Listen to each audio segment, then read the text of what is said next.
Wow, that is like really impressive scripting that he's just said right there. Hey guys, welcome back to the channel and welcome to season 2 of Fact Checked, the series where I use my expertise in psychology and behavioral science to fact check the psychology advice given by other people on the internet.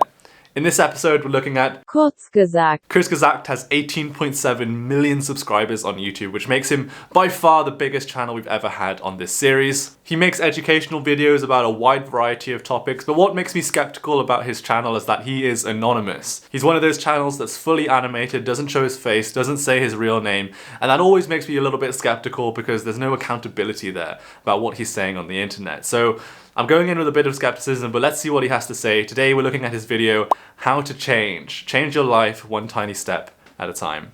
Let's have a look. If you are like most people, there is a gap between the person you are and the person you wish to be. There are little things you think you should do and big things you ought to achieve. From working out regularly, eating healthily, learning a language, working on your novel, reading more, or simply actually doing your hobby instead of browsing Reddit. But it sometimes feels... So this first point that Kurzgesagt is actually making is very good. He's referring to something which behavioral scientists call the action-intention gap, which is that separation between what we want to do and what we think we should be doing and what we actually end up doing. And the way that we often help sell behavioral science is that we say behavioral science can help close that action-intention gap. We have a lot of people who know what they should be doing and want to do it, they just struggle to do it because of some kind of environmental factor or because of old habits. And so by using behavioral science, we can help close that action-intention gap, which helps people to achieve their goals. And so that's a really good first point that Kurzgesagt is making here. that to achieve your goals, you have to become a different person. Someone who is consistent, puts in more effort, has discipline and willpower. Maybe you've tried your hardest to be like that, and it worked for a while, until you find yourself slipping back into your old ways. In the end, you always seem to fail, and with every failed attempt, you become more and more frustrated and annoyed with yourself. If you believe success and hustle internet, it's all your own fault. If you don't succeed, you just didn't want it enough and the failure is all you. But change is actually hard, and as with most things in life, understanding why makes things easier.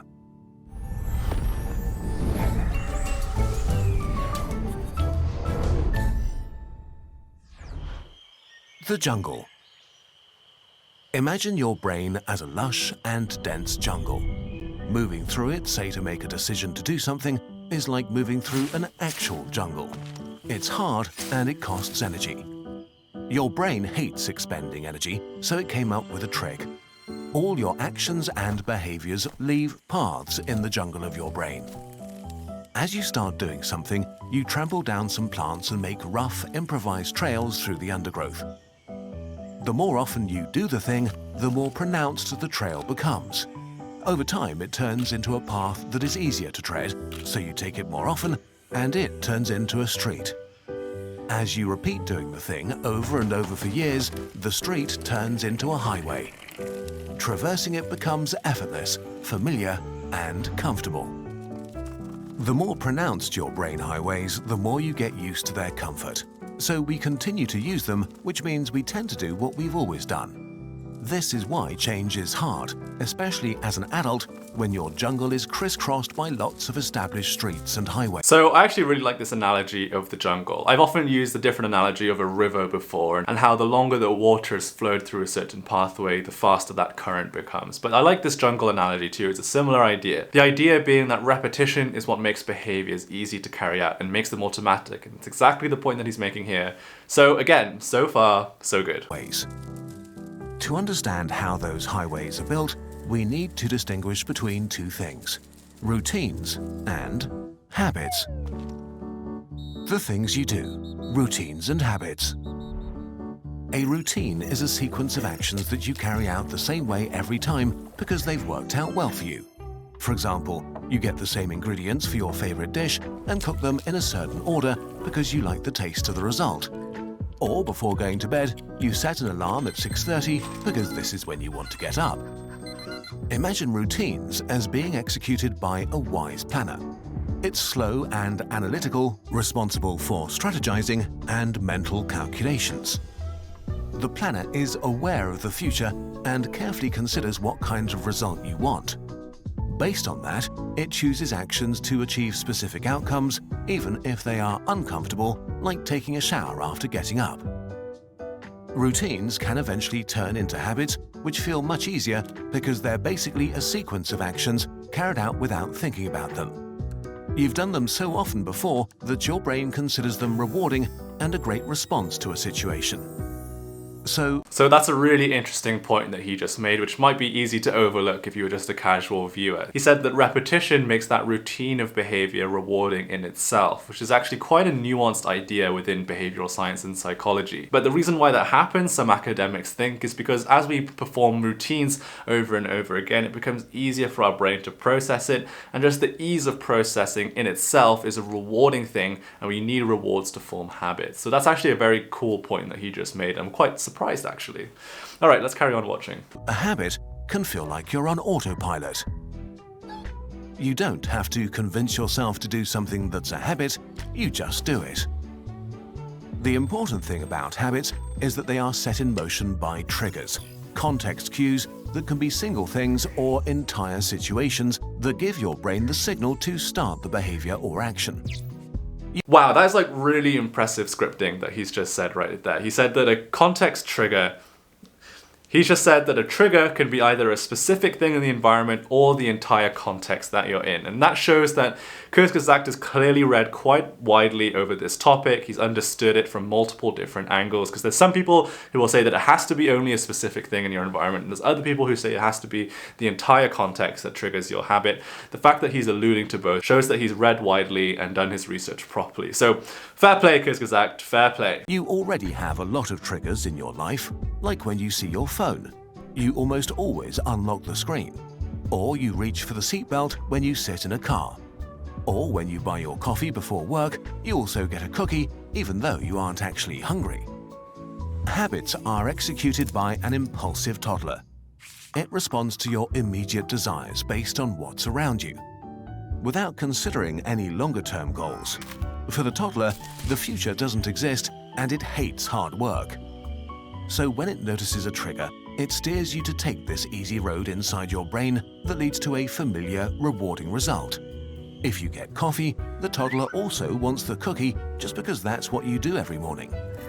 This rewarding feeling is also how most of your bad habits started. Chocolate is tasty, browsing Reddit is occasionally mildly entertaining. This is why you repeat these actions, even if they're bad for you. Rewarding feelings associated with an action demand to be repeated, and so a bad habit is born. He's absolutely right that rewards are key to forming habits, and that it's only through rewards that that habit process can actually start forming. But his point about instant gratification is interesting because I don't 100% agree with that. The thing about habits is that you perform them regardless of whether or not there's actually a reward to be had. You simply perform them because it was rewarded in the past, but even if there's no reward present, you'll still perform it in the same way. So even though the toddler might be in pursuit of instant gratification, you might not always get instant gratification, but you'll still do the behavior. While the toddler sounds like a built-in sabotage mechanism, it is as important as the wise planner, and actually they work together most of the time. You need your wise planner for thinking big thoughts and parallel parking and doing your taxes. But letting your wise planner do everything would cost too much energy. Outsourcing mundane and repetitive tasks to habits managed by the toddler allows your brain to easily manage your daily life while dealing with more complex mental challenges at the same time. So if we want to change and introduce a new behavior into our... So again, really good and kind of nuanced point that he just made, that the real function of habits is to free up our mental capacity to think about other things in our day-to-day life. And that's kind of the beauty of why habits are so good for us if we can form healthy ones, is because they help us in that way. They help free our mental space and allow us to focus our limited willpower and attention on things that are, really meaningful in the moment. lives, we can actually use these energy-saving mechanisms to make it easier. We'll focus on small things, not big ones. Improving your life a little is so much better than aiming high and changing nothing, especially because small changes can do a lot over months and years. How to build a habit. If you want to make change easier, The best way may not be to force it with willpower, but to convince your brain that it's not that big of a deal, by creating new routines and then turning them into habits. You want your wise planner to construct that first trail and then use your toddler to help initiate the action effortlessly. Let's say you want to work out to be fitter, a very common goal. The first thing to do is to break down this pretty vague goal into clear, separate actions, because the idea is to make the action itself as easy a threshold as possible. So small it's manageable, and so specific that you don't have to think about it a lot. For example, a tangible, controllable action might be doing 10 squats every morning. So you can start by trying to create a routine, but already include clear triggers that the toddler can pick up later on. Remember, a trigger is nothing more than a signal that you always associate with the action. They can be visual pointers like seeing a particular object, like your training outfit, or a certain time of day, or a designated place like a nearby park, or even better, all of these things combined. So a lot more praise for Kurzgesagt here. He's clearly understood the topic of habits very well. He's understood that context can encompass many different aspects of our environment, including the time of day. Now, he said right at the end there, even better, all of those things together. While that is true in most cases, it's not always true. Research by Katie Milkman has showed that people who perform habits too rigidly, that means performing them in exactly the same way every single time, because that cue can become too specific, and so if anything disrupts that very fragile cue, then the entire habit gets broken. So that really is just a small asterisk on what is a very good point that he's making, but it is worth noting that performing your habits too rigidly can actually be harmful. So the best thing to do is somewhere in the middle. The important thing is that you always start doing your action in a specific context. This trigger is the start button that will eventually set off the action automatically. So to establish a home workout habit with 10 squats to begin with, you could make sure to always do them with your exercise gear on at the same place and time, like in your living room at 8 AM. Once you have your trigger and action, all you need to do is repeat them regularly, ideally every day. If you keep going, they will change from a routine to a habit, from a trail to a highway. Don't get this wrong, the squats will still take you energy to do, but the decision to do them will feel much less like a chore and more like a regular part of your day. While this is simple, it's not easy. Many things you want to turn into habits don't offer as much instant gratification as wasting time on Reddit. To make your new action easier to repeat and more likely to be picked up by the toddler, try to make it pleasurable. Not necessarily by rewarding yourself after you've done it, but by making the action or behavior itself more enjoyable. Like only listening to your favorite podcast while working out, or chipping away at your taxes while you wait for Civilization to load the next round. You need to figure out what works for you.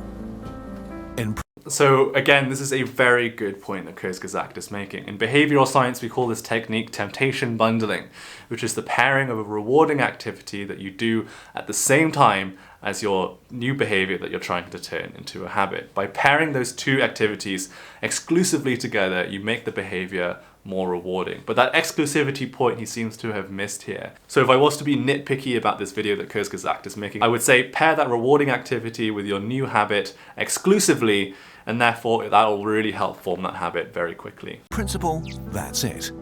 Frustratingly simple, like most things you can do to make your life better. How long it takes for your toddler to take over and establish a habit varies widely.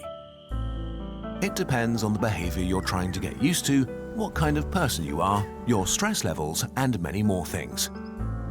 It takes anything between 15 and 250 days until a new habit is kicked off automatically by its trigger. You won't know how long it will take for you. Starting is the easy part, especially in the first week or two. Continuing to do it every day is the hard part, but it does get easier as you keep going.